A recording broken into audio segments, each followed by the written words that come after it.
La semaine dernière, j'étais au parc archéologique de Samara vers Amiens afin de peindre les murs de la maison néolithique avec Pario Gallico. C'est une période que je ne connais pas du tout et il me fallait une tenue. Caroline de Pario Gallico m'a prêté la tunique, mais il me fallait encore des chaussures. Alors j'ai récupéré rapidement à l'atelier des chutes de cuir pour réaliser des reliures, donc rien à voir avec ce qu'on trouve au néolithique, mais ça ferait l'affaire pour le week-end. L'idée c'était de faire ça un peu rapidement afin d'être présentable pour les 3000 visiteurs du parc, mais surtout me mettre au plus tôt à la peinture. Les chaussures du néolithique trouvées en fouille sont extrêmement rares, surtout dans nos régions. Je me suis basée sur une paire de chaussures trouvées dans une tourbière aux Pays-Bas, appartenant à un homme qui aurait vécu à l'âge du bronze, vers moins 1200. J'ai interprété au débeauté une photo d'après une reconstruction de l'association Laquan. C'était très facile, il suffit de poser le pied sur une pièce de cuir, rabattre le cuir sur le dessus du pied et découper un grand ovale, percer des trous sur tout le tour et glisser un lacet, et plisser l'avant avec le lacet pour obtenir cet effet rond.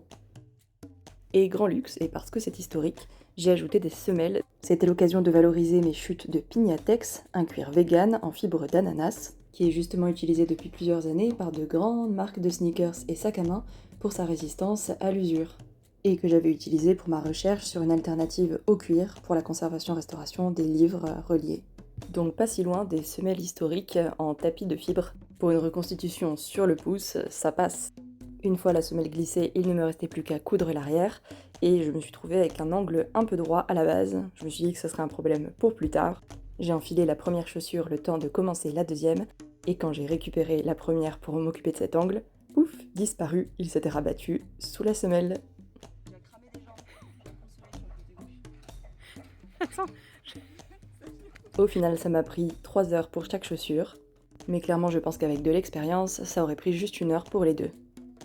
Et j'ai bien fait de faire ce petit tapis de fibres car c'était ultra moelleux et ça m'a permis de crapahuter vraiment tout le week-end sur les sentiers de gravier sans ressentir de gêne. Je remercie presque mon cuir trop moderne que j'ai eu l'idée de retourner, ce qui veut dire que le côté cher, plus râpeux, était à l'extérieur et m'évitait de glisser.